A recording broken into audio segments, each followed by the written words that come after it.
सो आज हम लोग कवर कर रहे हैं growth of nationalism in India.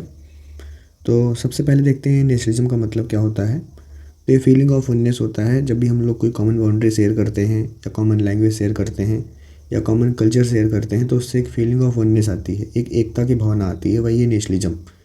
Okay, तो जाहिर सी बात है सब में होती है ये चीज़, थोड़ा कम थोड़ा ज़्यादा होती सब में है। जैसे अभी मैं बोलूँ हम लोग इंडियन हैं, तो इससे बिल्कुल साफ हो जाता है कि हम लोग एक कॉमन बाउंड्री शेयर करते हैं। हम लोग का जो कल्चर है मोर और लेस एक समान है। हम लोग का जो भाषा भी है थोड़ा बहुत ऊपर नीचे नहीं तो एक जैसा है, या फिर कोई एक कॉमन लैंग्वेज तो है ही सभी लोगों की, और बाकी ट्रेडिशंस भी मोस्टली सेम ही है। तो ये नेशनलिज्म का अपना अलग अलग परिभाषाएँ हो सकती हैं। तो इंडिया में जो राष्ट्रवादिता थी, जो नेशनलिज्म था, उसका जो ग्रोथ हुआ, ये क्वेश्चन वहीं से है। तो पहला क्वेश्चन है contribution of socio religious reformers, 3 number में पूछ रहा है, तो 3 पॉइंट्स लिख देंगे। यानी कि सोशियो रिलीजियस यानी ऐसे रिफॉर्मर्स का कंट्रीब्यूशन बताना है जो सोसाइटी, सामाजिक और धार्मिक रूप से जो हमारी मदद किए थे। तो रिफॉर्मर्स जैसे राजा राम मोहन रॉय जी हो गए, स्वामी विवेकानंद जी हो गए, दयानंद सरस्वती जी हो गए, इन लोगों ने क्या किया था, सोशल इविल्स यानी कि जो है समाज में फैली हुई बुराइयों को हटाया था। कैसी बुराइयाँ? जैसे कि कास्ट डिस्क्रिमिनेशन यानी जाति के रूप में एक बुराई है, किसी के खिलाफ जो है किसी के साथ दुर्व्यवहार करना जाति के हिसाब से, सती प्रथा जैसी परेशानी, अनटचेबिलिटी, छुआछूत जैसी परेशानी इन लोगों ने हटाया, जिससे जो है लोगों के अंदर एक एकता की भावना उत्पन्न हुई। सेकंड है रिवाइवल ऑफ इंडियन कल्चर। इन्होंने जो है लोगों को बताया कि ऐसा नहीं है कि हम लोगों को इतिहास नहीं, हम लोगों का भी अपना एक इतिहास है। हम लोग काफ़ी एक गोल्डन पीरियड ऑफ टाइम से आते हैं। हमारी इसी धरती पर जो है कई ऐसे महान महान योद्धा लोग जन्म लिए हैं। इवन शुरुआती सभ्यताएं जैसे हड़प्पा वाली हो गई, ये भी हमारे इंडिया पर ही थी। तो इससे लोगों के अंदर जो है एक प्राइड आया कि जो है हाँ, इतना सब कुछ हमारे पास था, तो हम किसी से क्यों डरें। तो इससे जो है एक लोगों के अंदर चिंगारी आई, लोगों के अंदर एक मजबूती पैदा हुई इन लोगों की वजह से। तो इस लाइन का जो कंट्रीब्यूशन था वो था स्प्रेड ऑफ एजुकेशन, यानी लोगों ने जो है शिक्षा का भी खूब प्रचार प्रसार किया कि अगर हमको आगे बढ़ना है तो हमको नए प्रकार की शिक्षा प्रणाली को अपनाना पड़ेगा। हमको जो है थोड़ा सा साइंटिफिक शिक्षा लानी पड़ेगी, यानी कि वैज्ञानिक दृष्टिकोण अपनाना पड़ेगा। हम लोग को पुरानी पद्धति जो है छोड़ना पड़ेगा। ये 3 तरीके थे। नेक्स्ट क्वेश्चन है कि कोई भी रिप्रेसिव पॉलिसी पूछ रहा है ब्रिटिश की जो इंडियन के खिलाफ थी। रिप्रेसिव पॉलिसी का मतलब होता है दमनकारी, जिससे हमको दबाया जाए।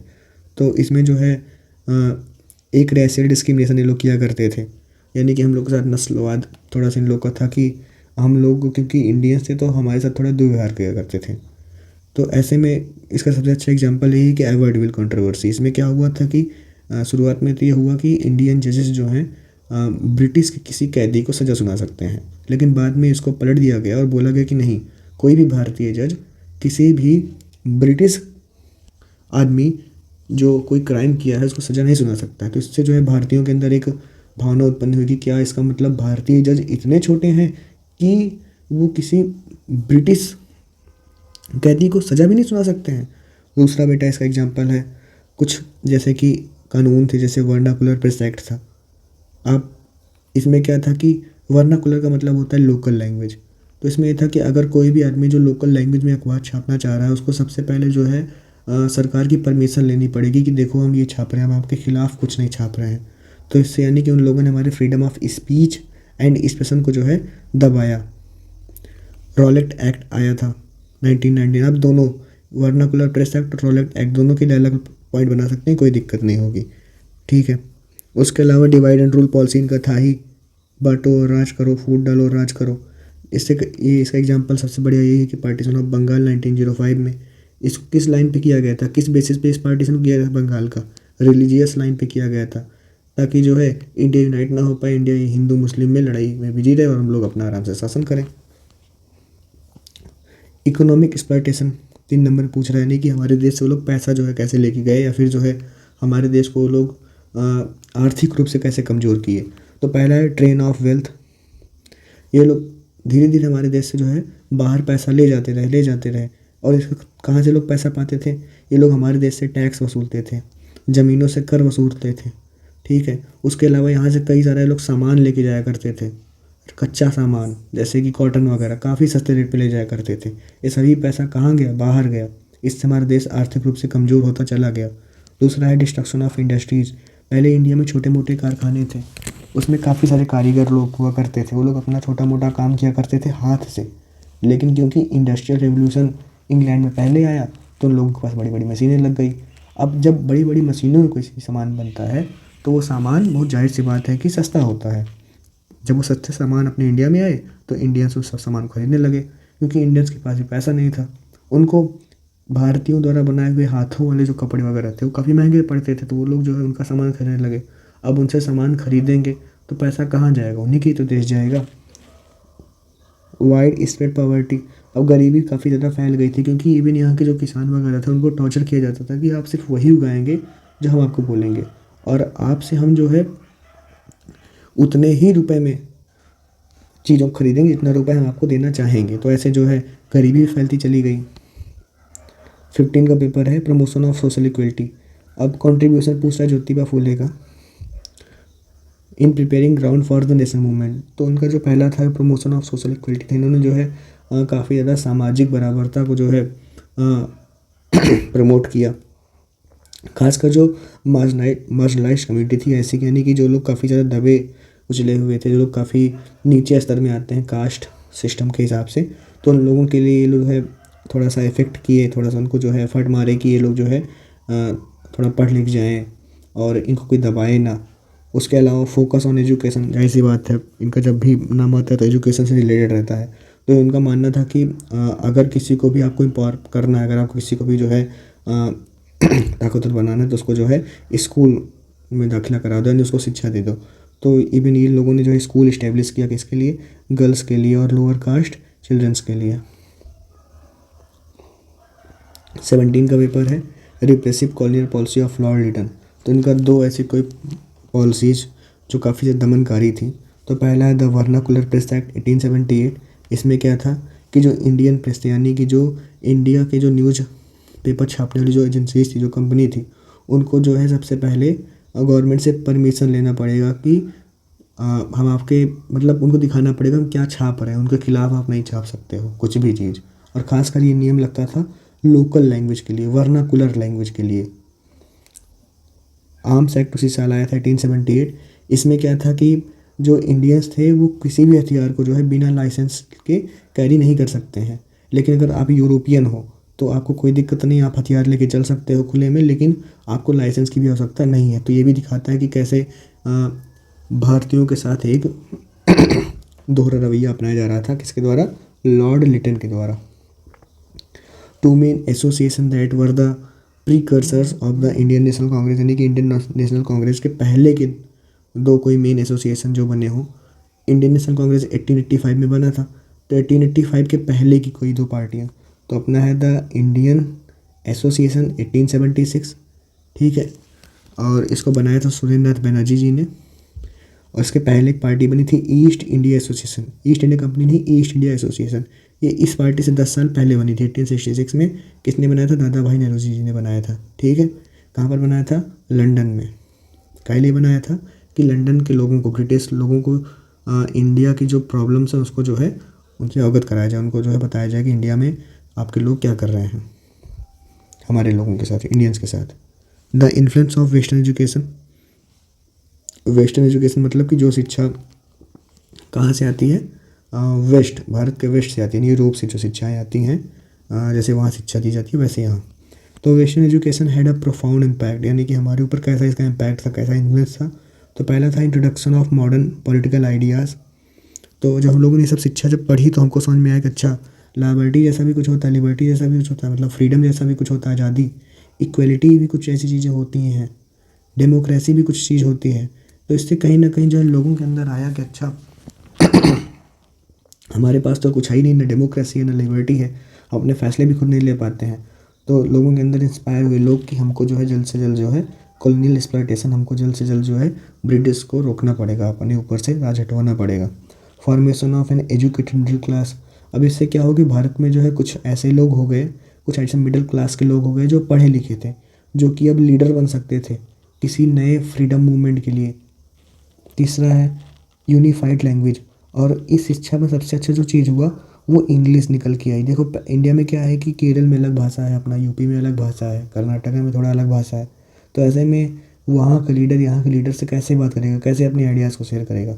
लेकिन अगर वहीं एक कोई कॉमन लैंग्वेज हो जो सबको आती हो तो बड़े आसानी से बातचीत हो सकती है। तो लैंग्वेज बनी क्या, English. English acted as a medium of communication. इससे जो है लोग डाइवर्स रीजन के डिफरेंट डिफरेंट जगह के लोग आपस में बात कर सकते थे। 3 कंट्रीब्यूशन ऑफ राजा राम मोहन रॉय। तो पहला इनका ये था कि इन्होंने सती प्रथा को ख़त्म करवाया था, ठीक है। और उस समय कौन था, लॉर्ड विलियम बेंटिक के जरिए इन्होंने ख़त्म करवाया था ईयर 1829 में। इन्होंने मॉडर्न एजुकेशन को प्रमोट किया था इंडिया में। इन्होंने काफ़ी ज़्यादा इस चीज़ के लिए एम्फेसाइज़ किया था कि जो है भारत में जैसी शिक्षा यूरोप में दी जाती है वैसे यहाँ भी देनी चाहिए। इवन इन्होंने स्कूल भी जो है इस्टेब्लिश किया था, जो है Hindu college in Kolkata. Religious reform, इन्होंने धर्म में भी कुछ सुधार लेके आए थे। जैसे इन्होंने जो है शुरू किया था ब्रह्मो समाज 1828 में।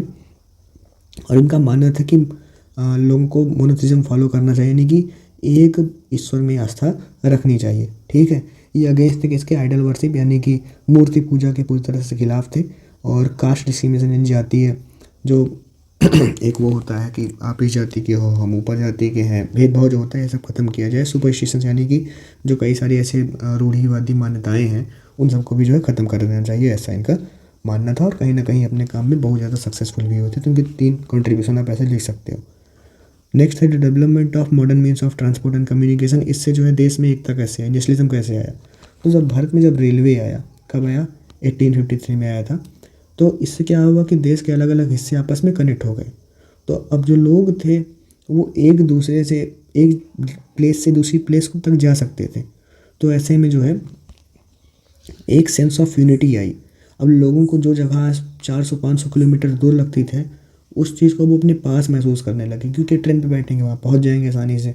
तो एक सेंस ऑफ यूनिटी आया किससे, इंट्रोडक्शन ऑफ रेलवे से। डेवलपमेंट ऑफ टेलीग्राफ, टेलीग्राफ उस समय आ गया था जिससे अब लोग जो है काफ़ी फास्ट तरीके से जो है आपस में कम्युनिकेट बात कर पाएंगे। और ख़ासकर जो लीडर्स लोग के लिए तो काफ़ी अच्छा मौका था कि जो है ये अपने बाकी सभी एक्टिविस्ट लोगों के साथ ही आपस में कोऑर्डिनेट कर पाएंगे। कब आया था, 1851 में आया था। बात कर पाएंगे लोगों से जल्दी ही से। इफ़िशिएंट पोस्टल सिस्टम, डाक सेवा जो चालू हुई थी उससे भी काफ़ी मदद मिली। लोग अपना आइडिया शेयर कर पा रहे थे, चिट्ठी के जरिए एक जगह से दूसरी जगह तक पहुंचा पा रहे थे। चौथा था इकोनॉमिक एंड पॉलिटिकल इंटीग्रेशन। अब क्योंकि रोड अच्छी हो गई थी, रेलवे अच्छा हो गया था, तो लोग आपस में ज़्यादा कनेक्ट हो पा रहे थे। सामान एक जगह से दूसरी जगह जा पा रहा था, आइडियाज़ जा पा रहा था। तो इससे और लोग आसानी से एक जगह से दूसरी जगह घूम फिर पा रहे थे। तो इससे जो है लोगों के अंदर एक नेशनलिज्म की भावना जगी कि हम लोग भले इतने दूर दूर हैं लेकिन हम लोग की जो सोच है, हम लोग की जो कंडीशंस है, हम लोग के ऊपर जो ब्रिटिश दबाव बना रहे हैं वो चाहे यूपी में रहने वाला आदमी हो चाहे कर्नाटक में रहने वाला आदमी हो, सबका सेम है। तो इससे जो है एक सेंस ऑफ यूनिटी आई सबके अंदर। 18 का पेपर है, two economic response responsible to economic factors responsible for the growth of nationalism in India. तो पहला था, हम लोग उसके ऊपर देखें, ड्रेन ऑफ वेल्थ, यानी इंडिया से जो है कई टैक्सेशन के रूप में और सैलरीज के रूप में कई सारी ऐसी चीज़ें थी जो यहाँ से वो लोग बाहर लेके गए थे। और इसको सबसे पहले किन्होंने हाईलाइट किया था, दादा भाई नेहरू जी ने इसको हाईलाइट किया था अपनी किताब में, ठीक है। और उसको जो है इन्होंने क्या बोला था, ड्रेन थ्योरी बोला था। डिस्ट्रक्शन ऑफ इंडिजिनियस इंडस्ट्रीज, यानी इंडिजिनियस यहाँ की जो देसी इंडस्ट्रीज़ थी उसको भी जो है लोगों ने ख़त्म कर दिया था। कैसे, क्योंकि यहाँ का जो मार्केट था वो भर गया था किससे, ब्रिटिश के चीप सस्ते सामानों से यहाँ भर गया था, खासकर कपड़ों से। तो जो यहाँ की जो अपनी पुरानी ट्रेडिशनल इंडस्ट्रीज थी उनको बंद होना पड़ा, लोग अनएम्प्लॉयड हो गए, क्योंकि यहाँ हम लोग उनका सामना कर ही नहीं पाए, उनका सामान हमसे ज़्यादा सस्ता था। 2 बुक्स ऑथर्ड बाय दादा भाई नेहरू। सो वो है आपका poverty and un British rule in India और एस्से ऑन इंडियन इकोनॉमिक्स।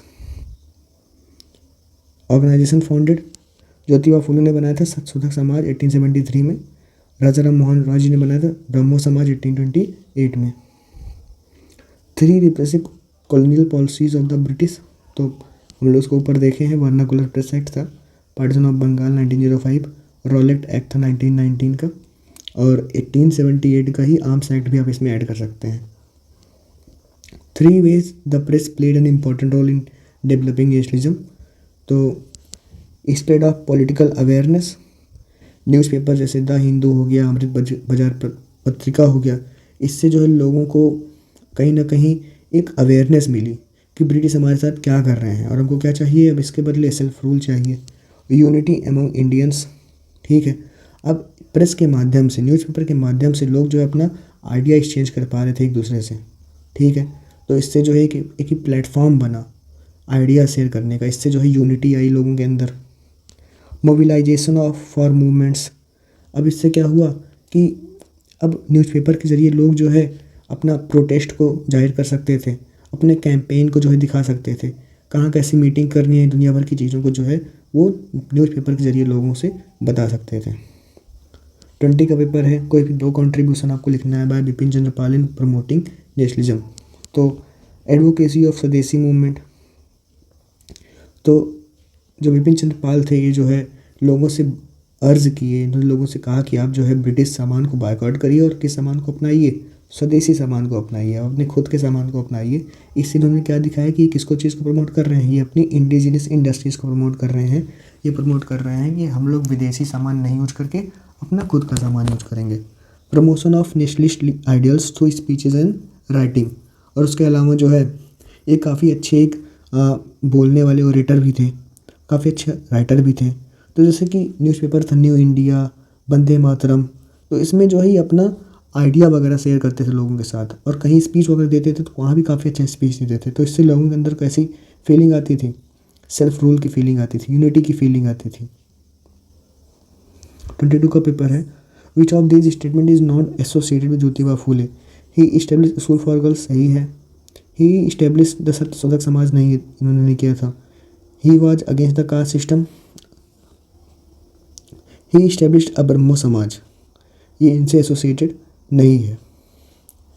ठीक है, बस मुझे लगता है फिर इसके बाद क्वेश्चन आए नहीं है 22 के बाद। ओके, यहीं तक ये चैप्टर था।